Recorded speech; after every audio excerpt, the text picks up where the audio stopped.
नमस्कार। कहानियाँ नानी जी की स्टोरी टाइम में आज हम नानी जी से सुनते हैं एक देशभक्ति की कहानी। एक रोशन नाम का लड़का था। वो जो था पढ़ने में बहुत होशियार था। यूँ कहे कि वो एक मेधावी छात्र था। मतलब हमेशा जो है अपनी हर कक्षा में वो प्रथम नंबर पर आता था। और स्कूल ही नहीं, वह जो राज्य स्तर पर या स्टेट स्तर पर जो भी कंपटीशन या प्रतियोगिताएं होती थी, उन प्रतियोगिताओं में भी वह भाग लेता था और अव्वल नंबर पर आता था। और उसकी दिली इच्छा थी कि वह जो है इंजीनियर बने और इंजीनियर बनकर वह विदेश में काम करना चाहता था। उसका मन ये था कि वह जो है इंजीनियर बनकर जो है विदेश में नौकरी करे और वहीं अपना जीवन बिताए। इसके लिए वो पढ़ाई में बहुत मेहनत करता था क्योंकि उसे विदेश जाना था। और वह जो है इंजीनियर बन गया और उसका लक्ष्य पूरा हुआ और उसकी मनोकामना पूर्ण हुई।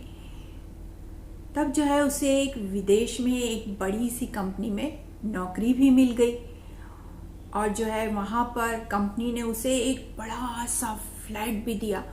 अब उसने जल्दी जल्दी जो है अपने जाने की तैयारी की।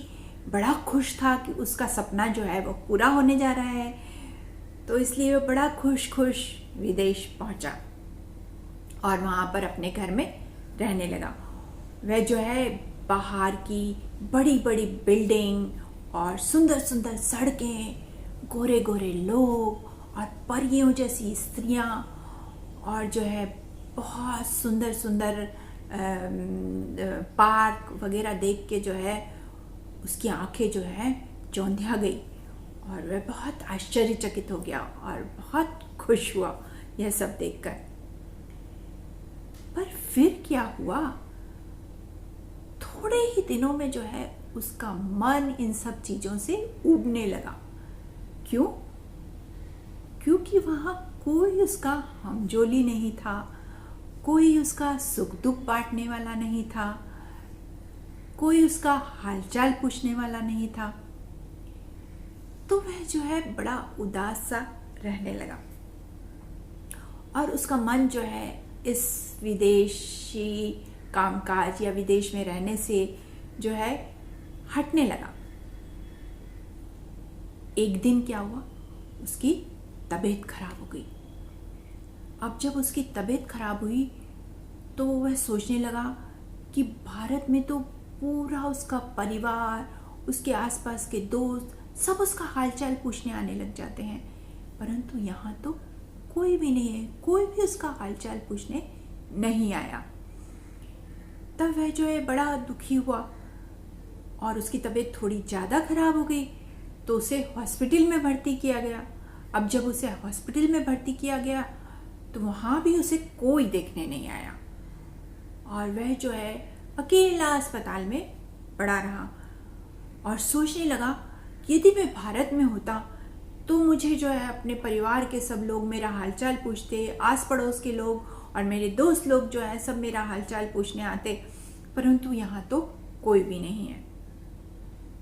इससे उसका मन जो है बहुत खराब हो गया और जैसे ही उसकी तबीयत ठीक हुई उसने आनंद फानंद जो है अपना टिकट किया और वह जो है अपनी नौकरी से इस्तीफा देकर वापस भारत आ गया।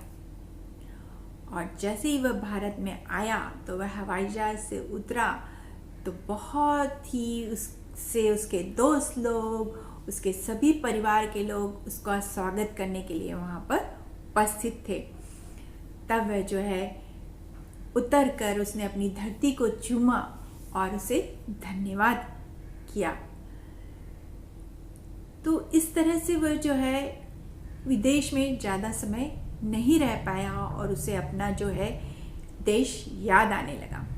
एक बार क्या हुआ कि उसके साथ काम करने वाले व्यक्ति मार्च जो है भारत आए तो उनका सामान जहाज से किसी दूसरे देश में चला गया। तब उन्होंने जो है रोशन से संपर्क किया तो रोशन और उसका पूरा परिवार जो है उन्हें अपने घर में ले आया और उन्होंने जो है उनकी बहुत सेवा की और उनको पूरा भारत भ्रमण कराया और उनका बहुत अच्छे से सत्कार किया, जिसे देखकर वे बहुत खुश हुए और उनका मन जो है गदगद हो गया।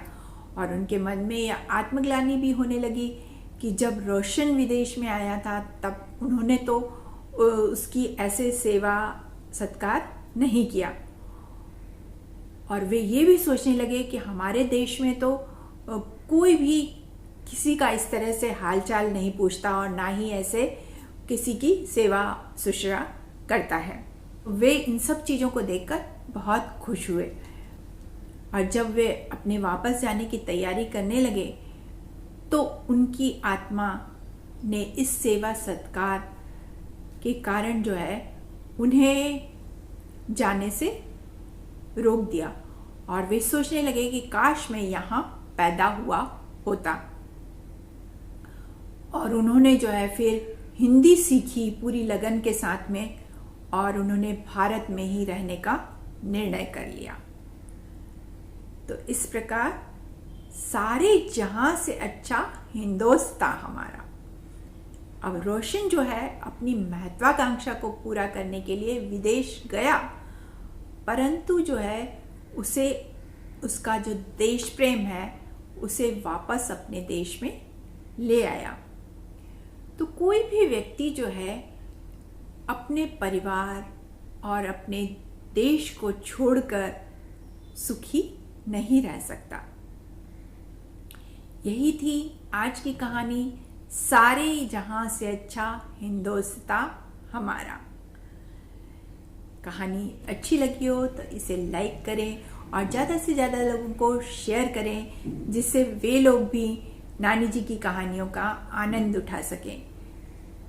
तथा यदि आप मेरे चैनल पे नए हो तो इसे सब्सक्राइब कर बेल आइकन को दबाना ना भूलें। धन्यवाद। फिर मिलेंगे नानी जी से एक नई कहानी के साथ स्टोरी टाइम में। तब तक सुनते रहिए, सुनाते रहिए कहानियां नानी जी की। Bye bye.